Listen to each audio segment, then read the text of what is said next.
Church or cult? Police rescue 8 people found chained and living in deplorable conditions at the Coptic Holy Ghost Church of Africa in Kisumu. Racing to the finishing line, Sebastian Ogier holds off championship leader Kale Rovanpera as they head into the final stage. Political party power plays. Police forced to lob tear gas canisters to disperse rival factions during the UDA Mombasa delegates gathering. When my schedule was not tight, I'd find myself at the stage. We used to call it squad. I used to go for a squad. And overcoming adversity, Baringo Tout sets the pace for his peers as he starts his career as a learned friend.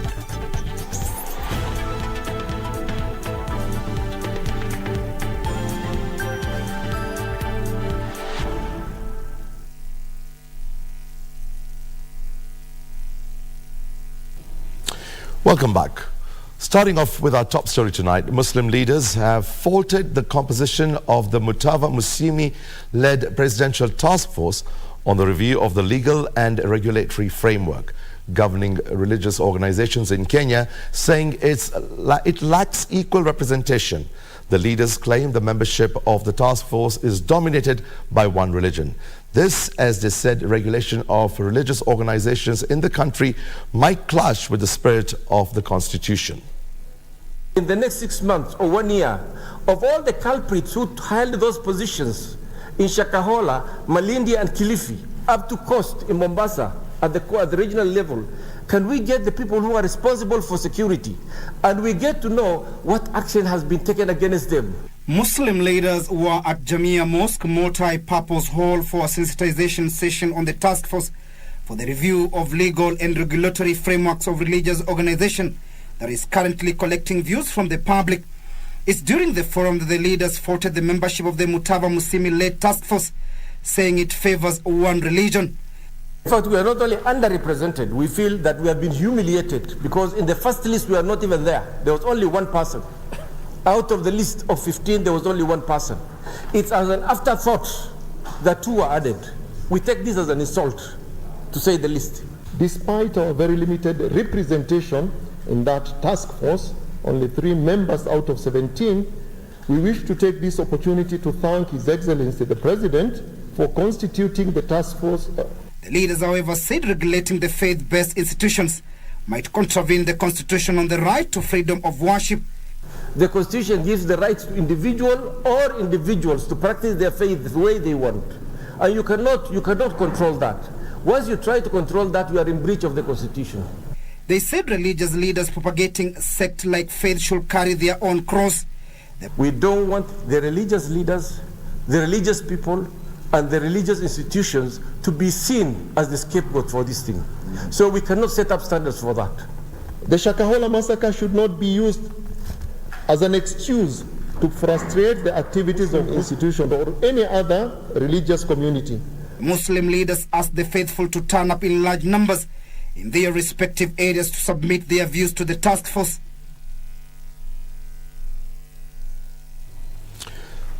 New Life Church has expanded its operations to Matieko, Mosocho in Kitutu Chache South in Kisii County. Pastor Ezekiel Odero, who toured the church, built on a 13-acre piece of land for a dedication ceremony, said it has taken his ministry 2 years to construct the church. Hundreds of Pastor Ezekiel Odero's followers trickled to Matieko, Kitutu Chache South in Kisii County for the dedication ceremony that would birth yet another branch of the New Life Church. The church, which will sit on this 13-acre piece of land, will be headed by Pastor Hilary Odero, reportedly the sibling to the preacher. It was not easy. It has taken us around 2 years looking for this piece of land. Kisii is highly populated. The presence of a cleric who is battling a court case appearing to generate interest from both followers and curious onlookers. Unlike before, when police banned the planned crusade meeting by Pastor Ezekiel Odero in Machakos, the security team in Kisii kept vigil as worshippers drawn from Kisii and neighboring counties filled the grounds. We came here also in alert to see if the security organs will interfere. We want to thank the security apparatus of Kisii County because they allowed Pastor Ezekiel to hold a peaceful dedication of a church. His legal team who were in tow said the pastor was keen on continuing to spread his gospel and plans to establish a hotel and a school on the property, which is testament that he is on a mission to uplift the lives of the rural folk.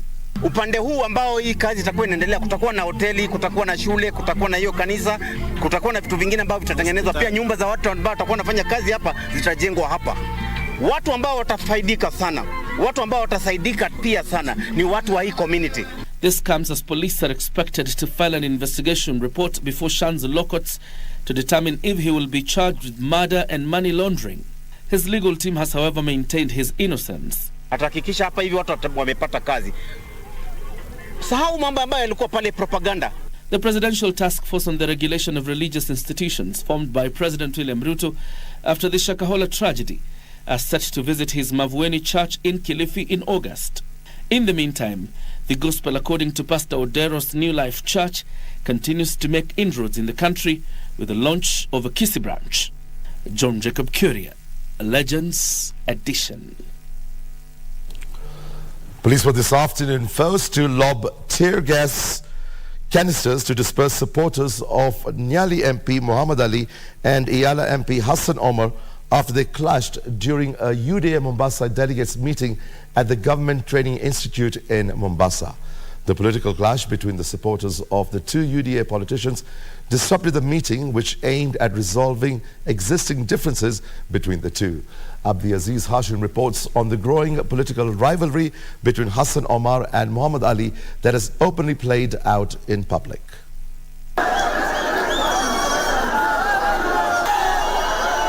A United Democratic Alliance meeting that was to be chaired by the party Secretary General Cleophas Malala in Mombasa County ended in disarray. This is after supporters of Nyali MP Mohammed Ali and Iyala MP Hassan Omar Sarai clashed. Police were forced to lob tear gas canisters to disperse the rowdy supporters of the two MPs, forcing both delegates, leaders and media to scamper for safety. The Mombasa meeting aimed to bring the two leaders together and quell differences between the two.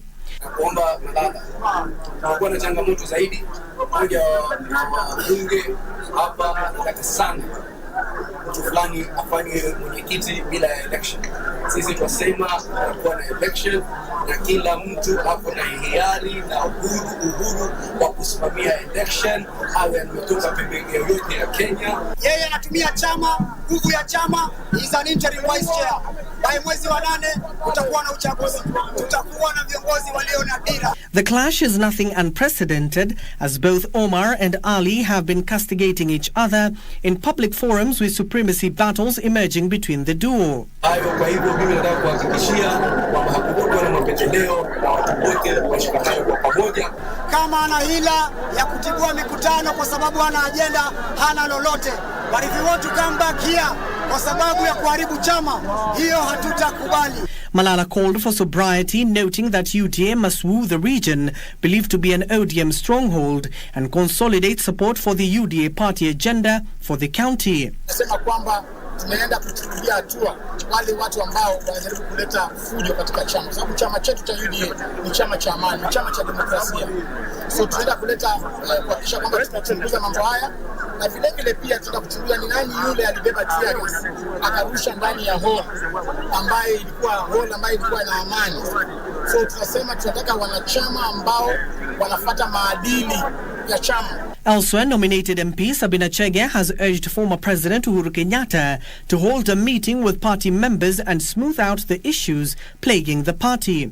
Na ile mgogoro ambayo iko kidogo ni nyumba tunajenga yetu, tungetaka Jubilee inawiri, na kwa hivyo hata ningeomba ambaye alikuwa mwenyekiti wa chama chetu, pia ambaye alikuwa yeye ndio kinara wa chama chetu, ni vizuri watoto wote waite pamoja, na sisi tunampenda sana, tuzungumze pamoja kwa sababu hakuna vita, ile tungetaka ni chama isikufe. Chege, who was appointed as the interim party leader, said her faction does not want to fight anyone. They're only opposed to joining protests organized by Azimio la Umoja coalition. Abdiaziz Hashim, Legends Edition. A village in Mogotio, Baringo County is in a celebratory mood following the admission of one of their own to the bar. Benjamin Kiprop, a former Matatu tout and driver, has been described as the epitome of determination after rising against the odds to secure his law degree despite constant financial constraints. A sleepy village in Mogotio, Baringo County has come alive in celebration. Benjamin Kiprop, who has been admitted to the bar as an advocate of the High Court, is now the envy of the village. As he strolls around his compound in his gown holding this glass of water, he is proud to have finally achieved a dream that was burning in his heart for years. I'm extremely happy.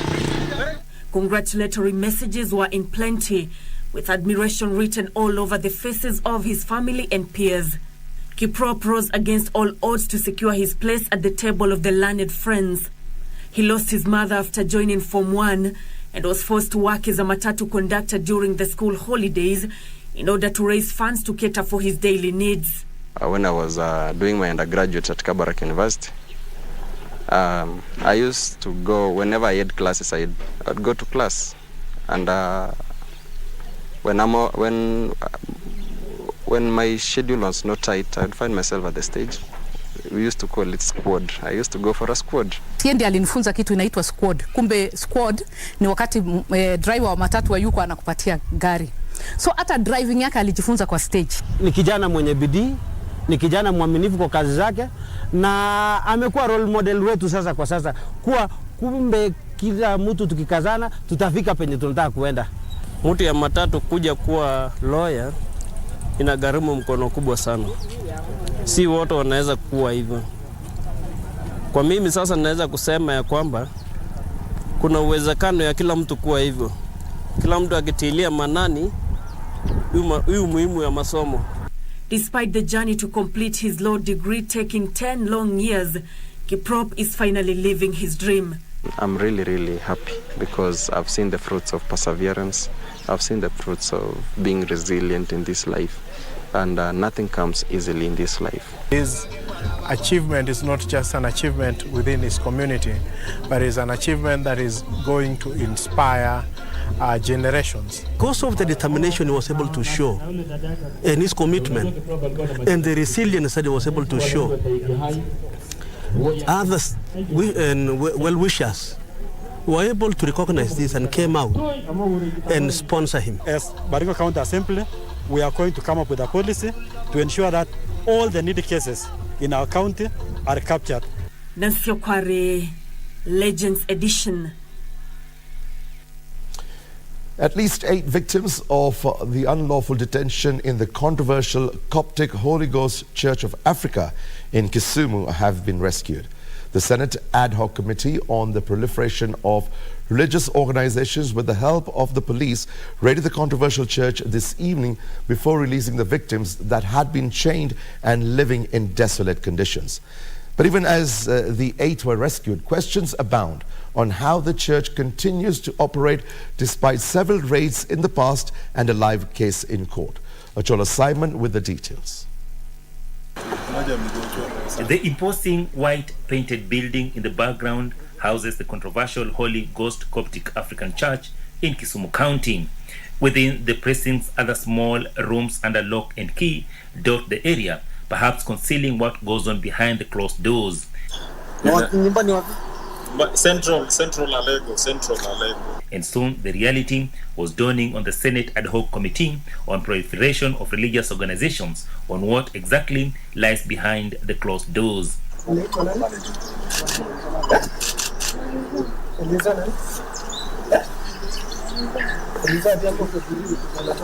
Women, men and children detained in inhuman conditions, while the church adherents and officials maintain the victims are sick and most of them have been brought in by relatives. The manner in which they are being handled leaves too many questions unanswered.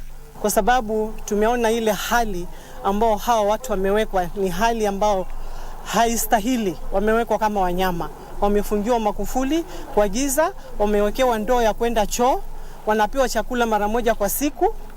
Ni kama hii ni shakahola ndogo. At least 8 victims were rescued. Challenge was that if you take them to hospital, maybe they don't have deposit to pay, so they will be turned back. So today that problem has been solved, and the CS Health gave a green light yesterday. So if you find anybody is in a situation like this anywhere in Kenya, even where the ad hoc committee is not, just bring it to the attention of the authorities. They want to help. The administration wants to help. Others happy to be let free, while others fighting hard to remain in custody.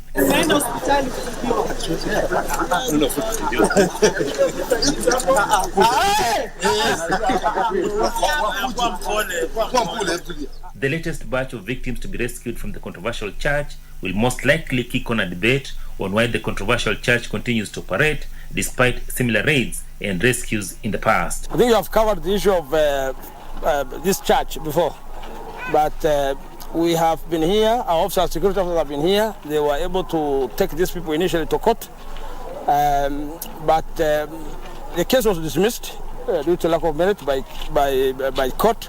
An appeal was made. An appeal is still pending before court, but we are grateful. Today we are able to rescue 8 people, and I want to believe that this is the last day of people being held captive in Father Pesa's church. Achola Simon, Legends Edition, Kisumu County. Cooperatives across the country have been urged to plant trees in efforts to improve the environment and increase the country's forest cover.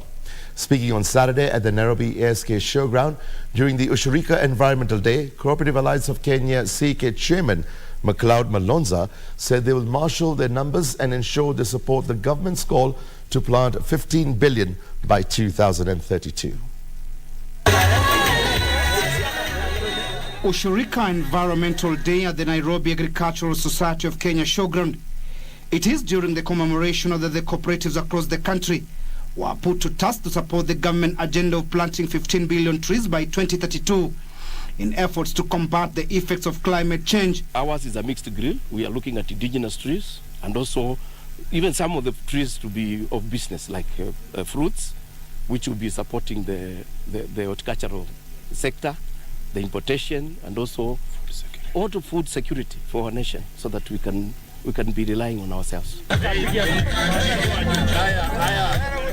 According to the Cooperative Alliance of Kenya CEO Daniel Marobe, already they have put measures in place to ensure the over 16 million members in the cooperatives movement support the cause. We are giving the people who don't have land in Nairobi an opportunity to plant trees as well.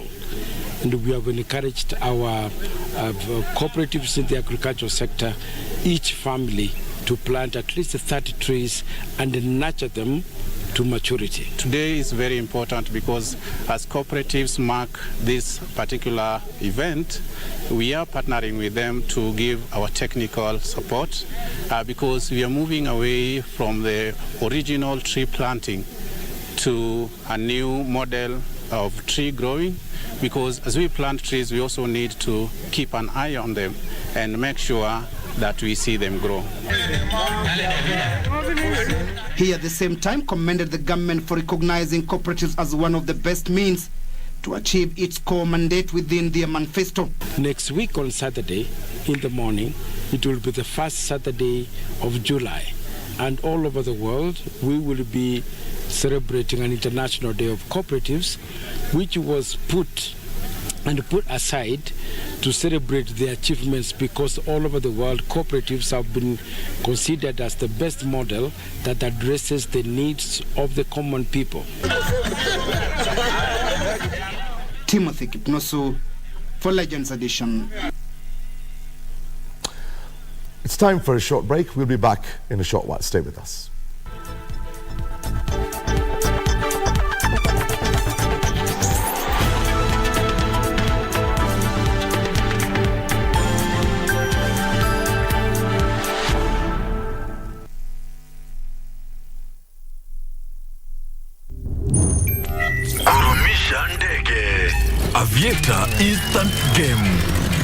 a daring pilot and earn by how much high you can lift the plane.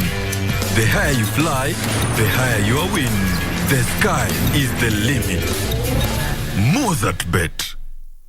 Halo? Hello, Mike uko wapi? Kwa karibu kwanza Harambe. Tunajua mali John anaishi nyumba iliporomoka. Ana chochote. Niliambia John hame kitambo sana. Hiyo nyumba haikujengwa vizuri. Ilikuwa na crack mwezi wa pili. Tumsaidie. Alipoteza kila kitu. Fridge hadi patipati. Hata anaishi kwangu. Kwanza anatumia curtains kama blanketi. Hata huko na engineer. Juu ya kujaribu kusave shilingi 2 amepoteza life savings zake zote. Kabla ya kuanzisha mradi wowote wa ujenzi, unatakiwa kusajili mjengo wako na NCA. Wasilisha ramani zilizoidhinishwa na ratiba ya wataalamu wa ujenzi utakaohusisha wakiwemo kontrakta na mafundi waliyesajiliwa na NCA. Wajibika. Jenga haki, epuka hasara, okoa maisha. Jenga haki na NCA.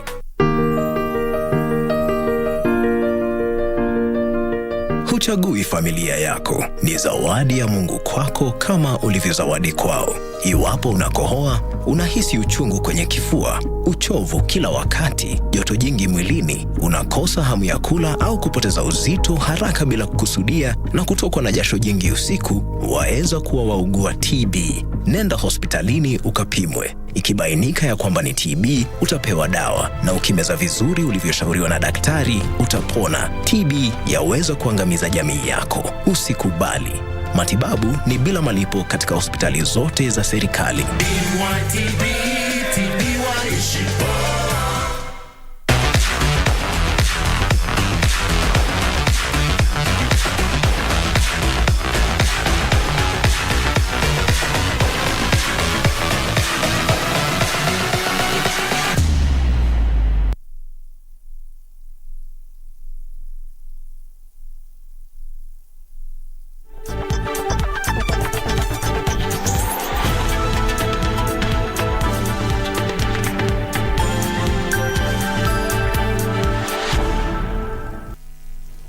Welcome back. A family in Gomeni Ward, Wingi North, Kitui County, is appealing to well-wishers for financial aid to cater for medication for their kin. Mwema Winzi, who developed a growth behind his head that left him paralyzed since 2009, requires to undergo a surgery, but the family is unable to raise money for the delicate procedure. Mwema Mwinzi, a 40-year-old man, developed a growth behind his head that has left him paralyzed for 14 years now. However, the father of 7 never received treatment after he got a referral to seek further treatment at the Kenyatta National Hospital due to lack of funds for the process. From his house, it is evident that the man is in dire need. Nilikuwa na mgonjwa na ile siku nimekuwa na mgonjwa nimemaliza miaka nyingi. Pesa nimetumwa Kenyatta na pesa ikapotea. Hiyo ikakaisha hiyo. Mwema, who has now turned to spirituality for hope, said the condition in his home has seen his wife seek casual jobs to take care of this family. Mzee wangu alingonjeka 05, nikampeleka hospitali lakini sikusaitika, nikakosa pesa. Niko na hali ngumu ya kusaidia watoto, kusomesha na kazi yote ya familia iko juu yangu. Mwema's kids are struggling to get basic education. One of his daughters was, however, lucky. She got offered a full scholarship by the Kaliwa Secondary School administration. Ameshalipa hata school uniform tumemsaidia, na sasa mtoto ako shuleni anasoma vizuri, ako kidato cha 3 na anaendelea vizuri. Tungeomba kama kuna pesa moja kusaidia mzee aende hospitali kwa sababu haezi kutembea, na kama angesaidika ni vizuri, na kama tungepata mfadhili ambaye anaweza kusaidia mtoto kumlipia school fees tungefurahi sana. Mwikali Mwema, the wife, revealed that she earns only 200 shillings per day and is unable to fully cater for all the family's needs. Nasomesha watoto na kazi ya kimbarua. Saa zingine tunakosa hata chakula, tunalala njaa. Alafu zingine nitasaidika aje ni apate kutibiwa. Akitibiwa mimi naweza sema ni asante sana. Well-wishers can channel their contributions to Daniel Mwangie via 0724 908 474.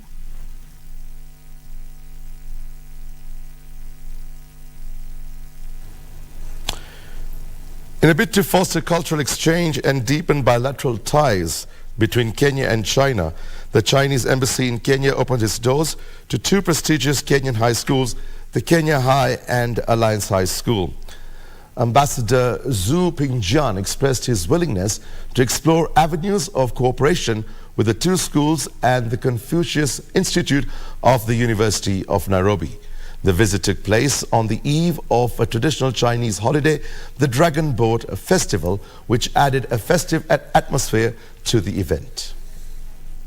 To have the students from the Kenya High School and Alliance High School, they're particularly on the eve of a traditional Chinese festival. Their aim, the goal of their visits today is to have a feel about the Chinese embassy working in we are open to explore ways of cooperation with the schools and the Confucius institutes.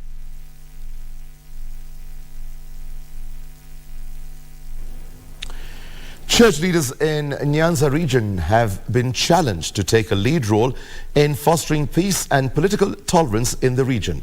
Information Communication and Digital Economy Cabinet Secretary Elliot Owalo, hosting a section of religious leaders in his Asembo home in Siaya County, said the church remains a respectable institution and must endeavor to ensure a conducive environment for the government to achieve this development agenda. Achola Simon reports.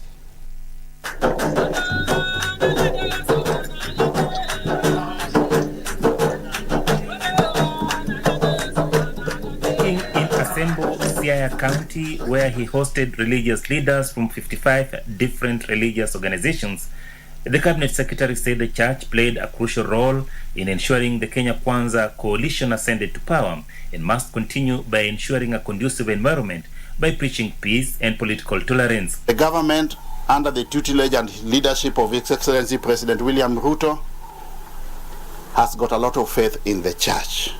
The church is an integral stakeholder. We want to integrate the church in everything that you are doing, and we also appeal to you to continue for praying for peace and unity. You know there is a task force on religious affairs going around. Presidential task force, not any other task force. Presidential task force on religious affairs. You people, you are in a historical moment. You are in a historical moment. Please participate and give your views to that task force. Na mtu ambaye yuko na kola, yuko na heshima ya ajabu. Ndio wale ambao wanavaa kola, tahadharini usivae kola na uende nayo kwa baa. Usivae kola na uingie naye kwa madungoro. Owalo reiterated the government's commitment to ensuring development is realized in all parts of the country, regardless of their political affiliation. In this region, the president has stated, without any reservations, that time for politics is over and it is time for the government to deliver on its mandate to all Kenyans without looking at the voting patterns in the last elections. There is no elections midstream. There is no change of government midstream. The next time we are going to have a change or continuity in government will be 2027. The leaders also discussed ways of solving the problem of flooding in the region, enhancing food production, creating employment for the youth, development of the fish industry, attracting investment in the region, as well as ways of developing structured dialogue with the state. Achola Simon, Legends Edition, Siaya County. The journey to increasing electric charging stations for electric vehicles received a boost following the installation of a charging station along the Nairobi-Nakuru highway. The charging station, located at a mall in Naivasha, Nakuru County, gives impetus to the government's initiative to invest in clean energy and a growing demand for electric vehicles in the wake of the rising cost of fuel. Earlier this year, the Energy and Petroleum Regulatory Authority approved a new e-mobility tariff of 16 Kenyan shillings for energy consumption of up to 15,000 kilowatt-hour during peak periods and 8 Kenyan shillings per kilowatt-hour during off-peak periods. This is cheaper than the over 20 shillings per kilowatt-hour used for domestic electric consumption, as well as acts as an incentive for increased electric vehicle use in the country. I think we are on the right track with promoting accessible and affordable charging stations, which is an important incentive for more people to buy electric vehicles, to use various electric or hybrid solutions. Speaking at the launch of a new electric charging station in Naivasha, industry players noted that currently there are 1,500 electric vehicles in the country, with the number expected to hit 200,000 by 2025. One of the future plans that we have around basically addressing that issue is working closely with the government to see how we can deploy charging stations as fast as possible. In our plan for the next 1 year, we're looking at deploying 300 charging stations. And Kenya has been blessed with so many natural conditions that actually facilitate that, but has also been blessed with people who are active, who are engaged, and who want to see things moving in a better direction for the future. This comes as users, especially those in the public transport industry, have warmed up to electric buses, with others saying they are replacing their entire fleets with electric cars owing to the high fuel costs. Currently, major car manufacturers had committed to make sure they phase out thermal-powered cars by 2050 from the global market. The move is set to help reduce carbon emissions, mainly in urban towns, from the current 70 to 50% by 2030.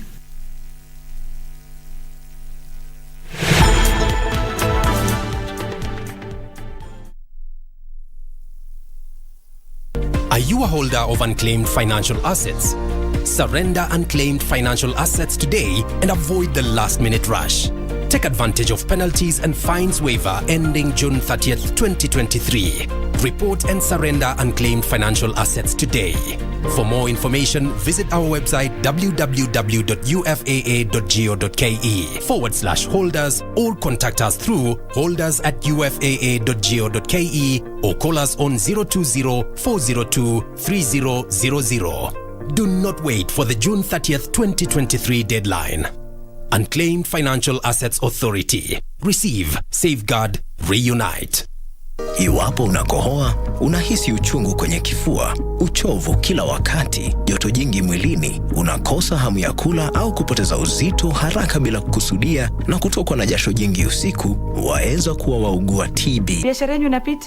Baba Felix sana makosa yoyote. I hired a new lawyer. Police wamesemaje?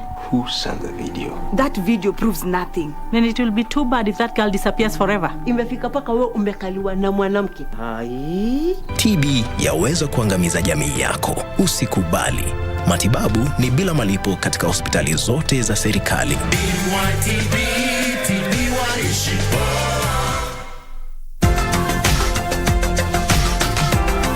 This week, it's all about preterm babies. How soon is too soon to deliver? We can categorize preterm babies according to gestational age, and birth weight. The high blood pressure had sucked a lot of water from my baby, so the delivery had to be done immediately. The mother also can serve as that incubator. Everything is possible. If my baby survived, every other baby can survive. Make sure you tune in this Sunday at 6 p.m. Cheza Loto Moto.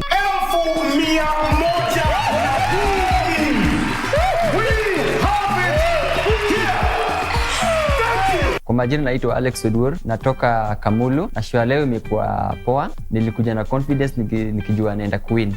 Na nimewin 100,000 ndio hizi hapa. Wale wanacheza Loto Moto waendelee, ni kitu ya ukweli. Loto Moto, endelea kucheza kila siku. Usisahau kucheza Loto Moto. Shinda milioni 2 kila siku kwenye M-Pesa. Chagua lipa na M-Pesa. Paybill number weka 757070. Account number andika neno Loto. Weka kiwango chochote cha pesa kuanzia shilingi 50 hadi 2,000. Lipa kisha subiri draw.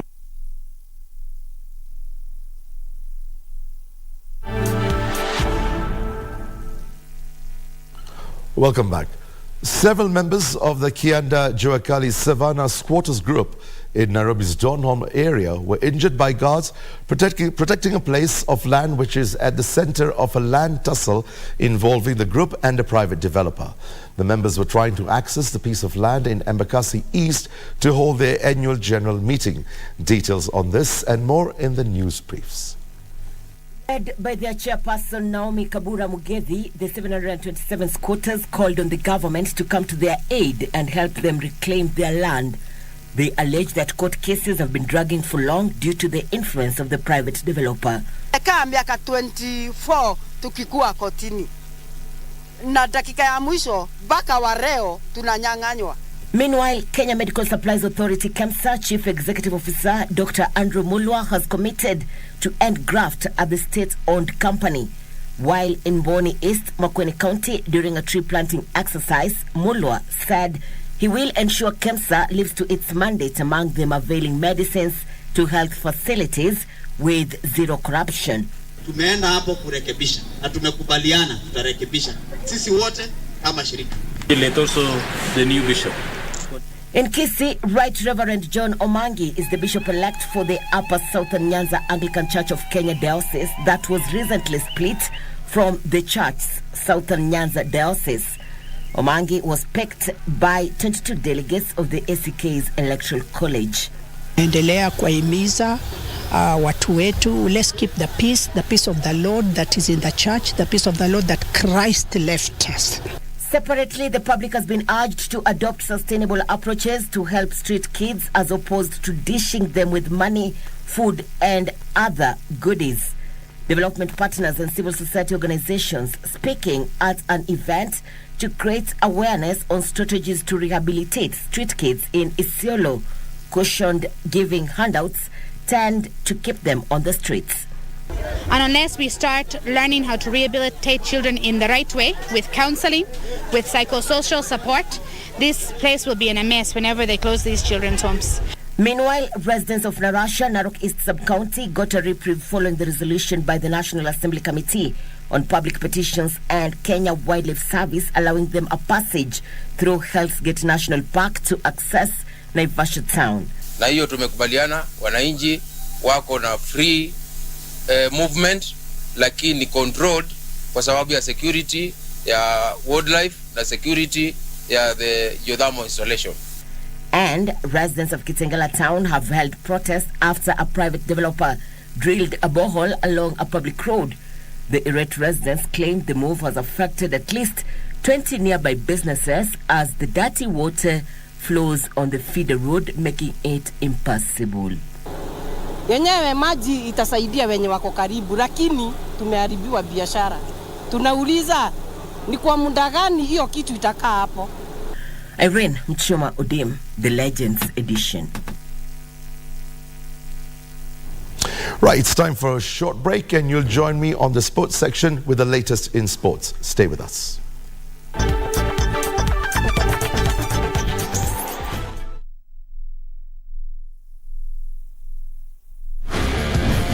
Biggest odds in the world every day on selected matches. Make a decision. Mozart Bet. Usijali, tutakutembelea Kamiti. I am a very bad person. Biashara yenu inapita? Baba Felix sana makosa yoyote. I hired a new lawyer. Police wamesemaje? Who sent the video? That video proves nothing. Then it will be too bad if that girl disappears forever. Imefika paka wewe umekaliwa na mwanamke. Jemedali ni mwanaume anatakiwa kutunzwa. Tena anatunzwa na nani? mimi na wewe.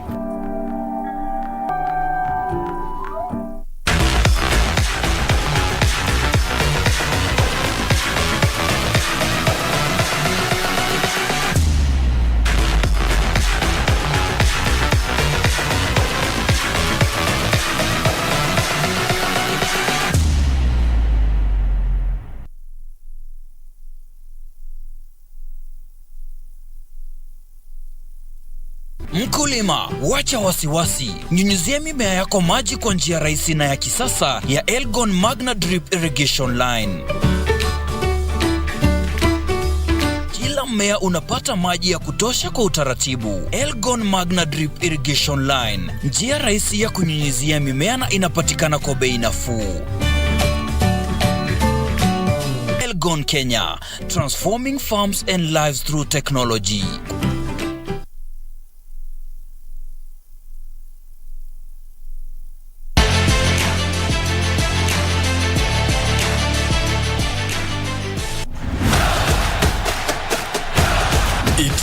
The cup with the golden ticket. Mozart Bet Cup, 2 million shillings. CAF Confederations Cup. Kuwa mshindi. Mozart Bet Cup.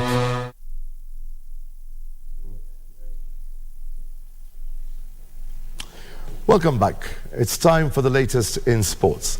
8-time world champion Sebastian Ogier and defending champion Kale Rovanpera will go head-to-head for WRC Safari Rally Kenya Supremacy after today's final stage blew the victory fight wide open. Sunday's finale features 3 stages, each run twice and located on the southern side of Lake Naivasha.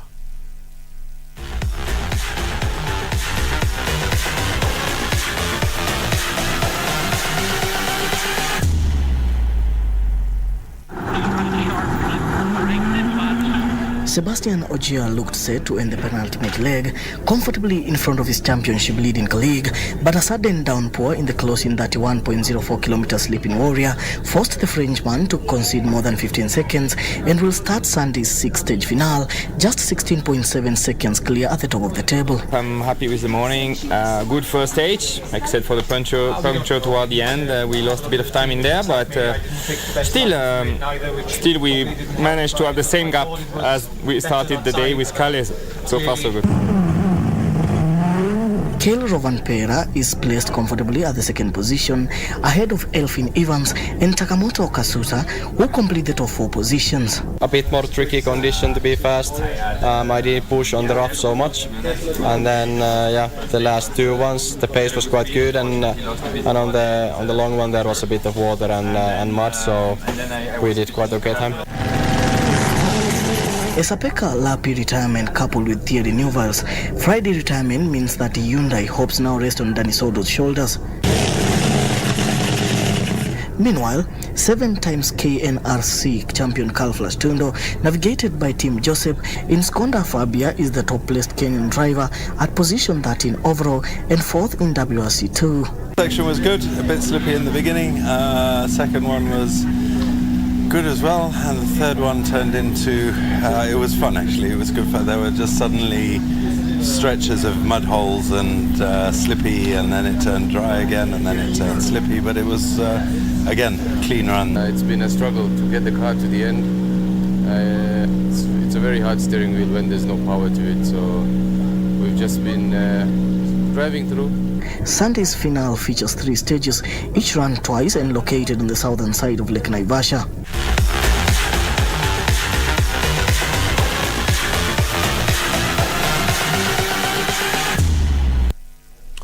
Upcoming entrepreneurs have hailed the move by the Ministry of Sports for coming up with the Talanta Hela Hustler Bazaar initiative that has given them an opportunity to market their products during the ongoing WRC Safari Rally at Buffalo Mall, Naivasha.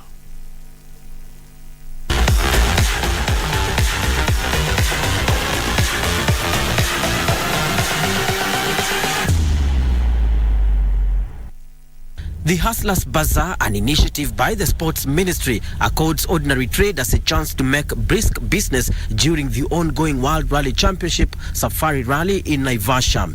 The traders ranged from clothing designers, innovators, as well as the vendors. The Hustler Bazaar, it's like a one-stop shop for all these guys. You come here, you have your talent. You come here, you have a business mind or rather biz. Give you space to do your biz. Give you space to explore your talent. Among those who took up the opportunity to market their products was the green electric car dealers that encourage the use of electric cars in the country. The bazaar is expected to culminate tomorrow. Talanta Hela is a plan by the government to rebuild and monetize sports and creative industry. Youth can, and you see, it also proves that we can sit at the high table there and make decisions just like all these other people, because at the end of the day, we are the future. Bernard Okumu, Primetime Edition.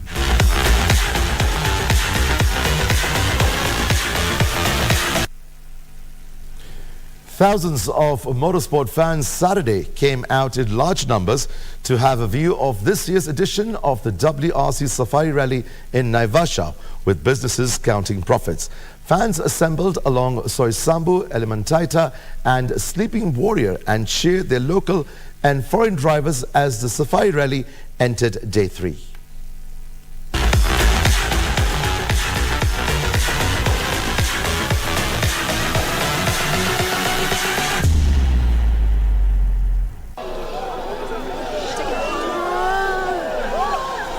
"7 a.m. at Sleeping Warrior.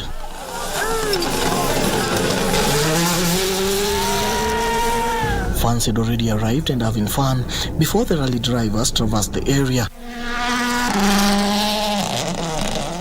Businesses already set and operating as usual, also cheering up their best drivers.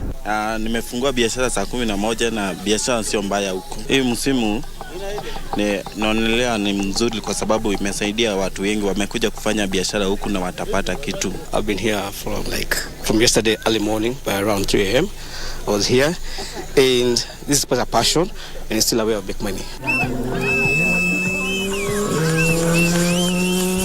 Following an interaction between KBC Channel 1 and fans, the fans hailed this year's edition and called on the government to support young drivers.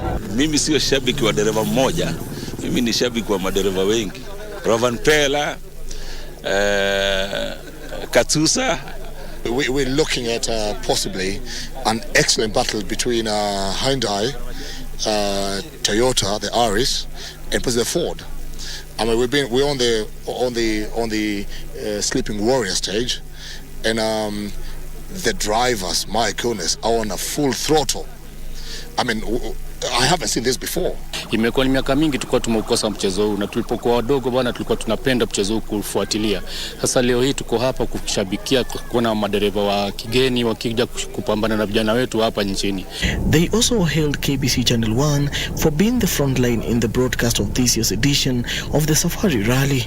And I want to tell those at home to always watch KBC, because KBC is our baby here in Kenya from long time, and KBC gives us the information from the local sources.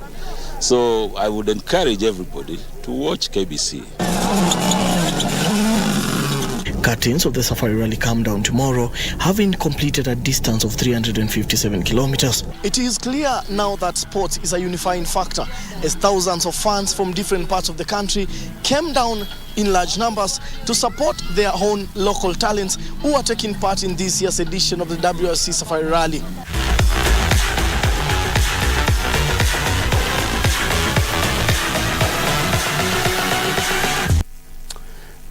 African record holder Ferdinand Omanyala, world 5,000 meters silver medalist Beatrice Chebet and Lilian Kasait emerged victorious in their respective races at the National Athletics Championship came to an end at the Nyayo National Stadium.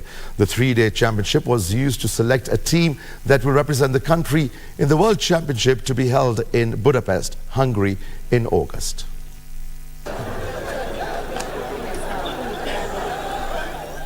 Ferdinand Omanyala, who is also Commonwealth champion, took the lead from the onset in the men's 100 meters race, clocking 9.96 seconds to win ahead of Meshak Babu and Hesbon Ochieng, who settled for second and third position respectively.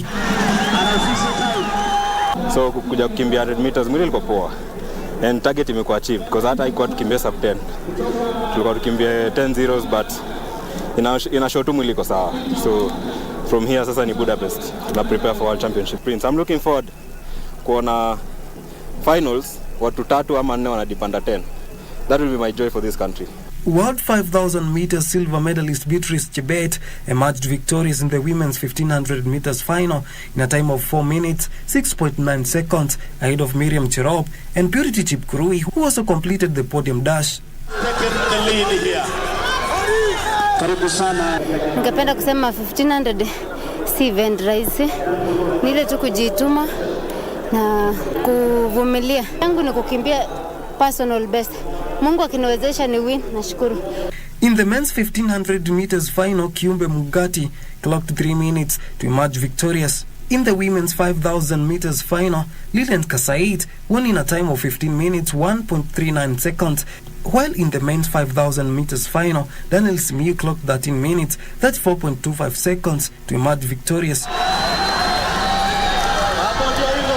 To me, I was just coming to do speed work because this is my preparation towards the 10,000 meters in 2 weeks' time. So I was told by my coach, go just and do 5,000 for speed work only.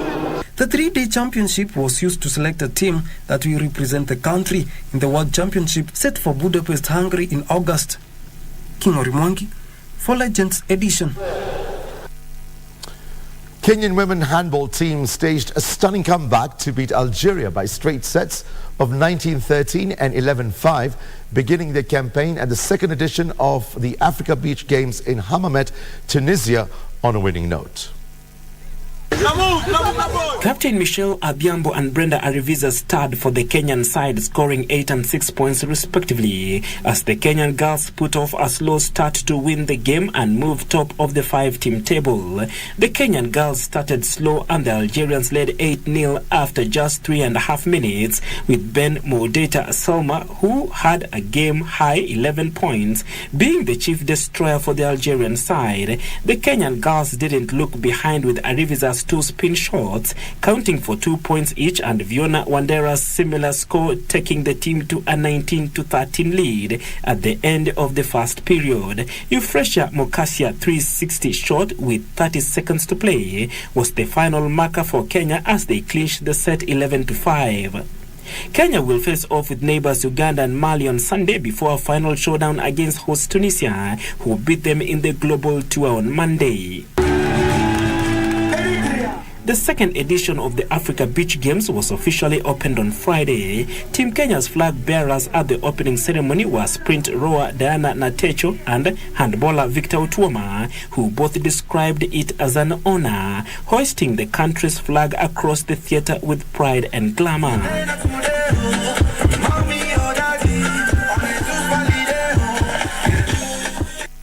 Blazers trounced Prisons Nairobi by 3-1 as the 7th leg of the Kenya Volleyball Federation Men's League 2022-23 season entered day 2 at the Nyayo National Stadium outdoor court. In another match, 2023 Paul Bitok International Tournament winners Kenya Ports Authority defeated Prisons Mombasa by 3 straight sets. Prisons Nairobi started the match on a high note, winning the first set 25-18. Trailblazers came back stronger, bagging 3 consecutive sets, 25-14, 25-22 and 25-23, took away with maximum points.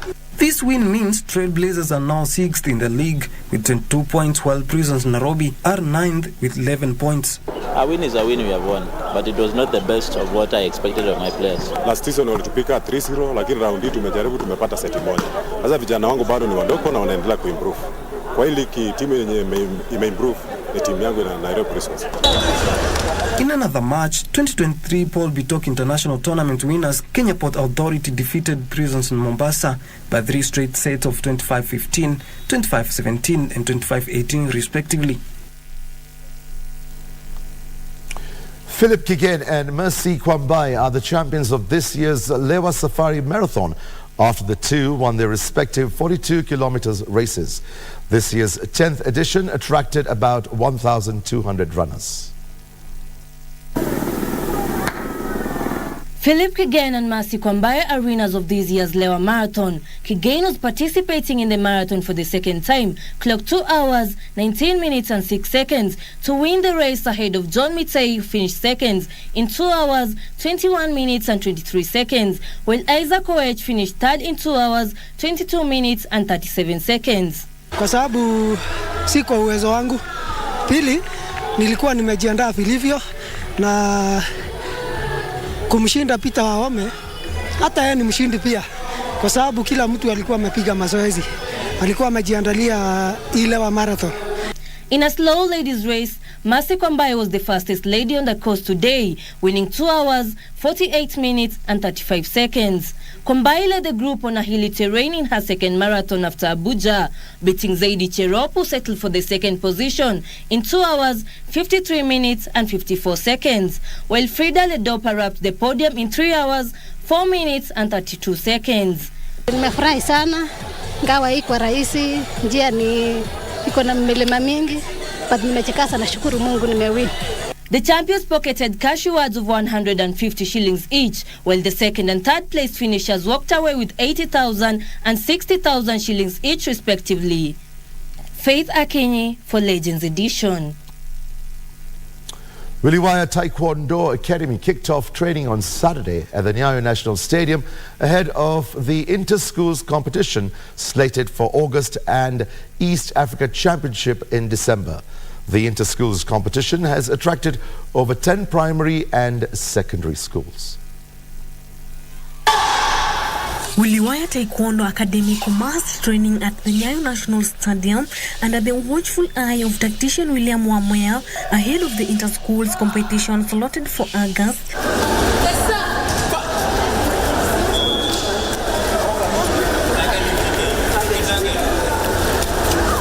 And the East African Championship in December at Kasarani Stadium. For a young child to train Taekwondo, inampatia nidhamu, inamstrengthen bones zake, anakuwa mtoto ambaye ako responsible na maisha yake na pia mtiifu kwa wazazi, kwa wakubwa na kwa wadogo.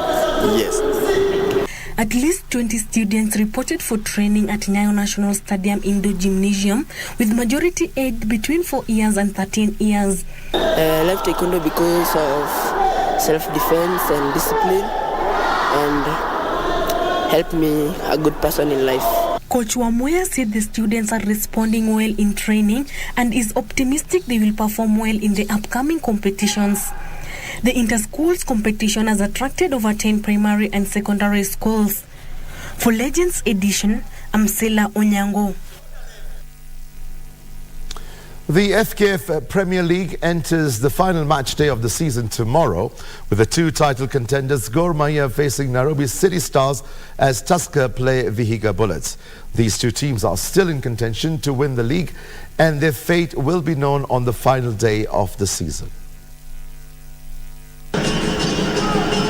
This season's title race will be decided on the last day of the Premier League between Gor Mahia and Tusker, and is a concurrence of the 2012 title race, which concluded with Tusker snatching the lead from Gor to win the league. Defending champions Tusker Tako already relegated Vihiga Bullets at Mumia Sports Complex, while Gor Mahia face Nairobi City Stars at the Kasarani Stadium. Any points lost from either team will be crucial in deciding the title, as Gor are leading the table with 67 points, just 1 point above second place Tusker. Gor could have secured the title in their match against Kakamega Homeboys at the Kasarani Annex, but were beaten after Homeboys came back from behind to win the match 3-2. Tusker also blew their chance to overtake Gor Mahia on the log after dropping points, following a 1-0 draw in their match against Posta Rangers. Other matches to be played on the final day of the season are Sofapaka against Nzoia Sugar, Kariobangi Sharks will play FC Leopards, Wazito face Mathare United, Posta Rangers clash with Bandari, KCB host Kenya Police, Ulinzi Stars play Talanta, while Kakamega Homeboys. Bulls have sold captain Ruben Neves to Saudi Arabian side Al Hilal for club record fee of £47 million. Bournemouth have signed Dutch winger Justin Kluivert from Italian club Roma for an undisclosed fee in an effort to strengthen their squad ahead of the 2023-2024 season. Lining up a shot from Wolves captain Ruben Neves has joined Saudi Arabia's Al Hilal for a club record fee of £47 million. The fee paid by Al Hilal surpasses the £41 million that Wolves received for Diogo Jota when he switched to Liverpool in 2020. Elsewhere, Bournemouth have signed winger Justin Kluivert from Italian club Roma for an undisclosed fee. The 24-year-old Dutch international has agreed a long-term contract at the Vitality Stadium and is the Premier League's club's first signing since the appointment of head coach Adoni Iraola following the sacking of Gary O'Neill. Burnley have announced the signing of Republic of Ireland international Dara O'Shea from West Brom. The 24-year-old joins the club on a 4-year deal, keeping him at Turf Moor until at least 2027.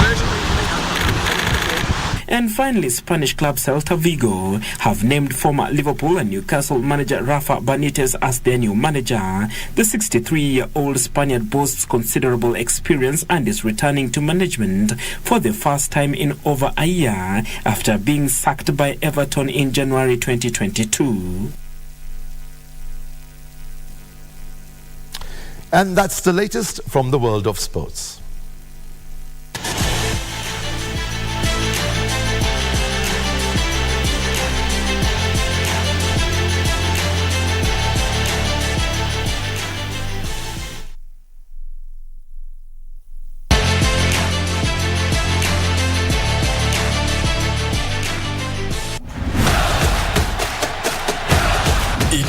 The cup with the golden ticket. Mozart Bet Cup, 2 million shillings. CAF Confederations Cup. Kuwa mshindi. Mozart Bet Cup.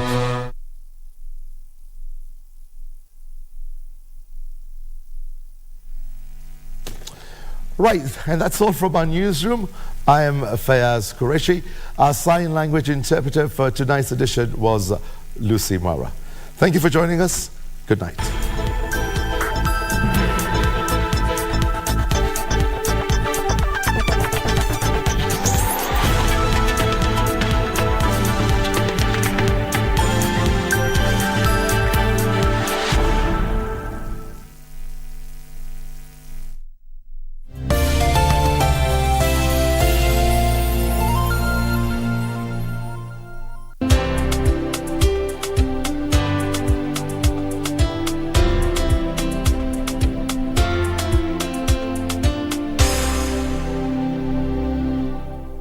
Iwapo unakohoa, unahisi uchungu kwenye kifua, uchovu kila wakati, joto jingi mwilini, unakosa hamu ya kula au kupoteza uzito haraka bila kukusudia na kutokwa na jasho jingi usiku, waweza kuwa waugua TB.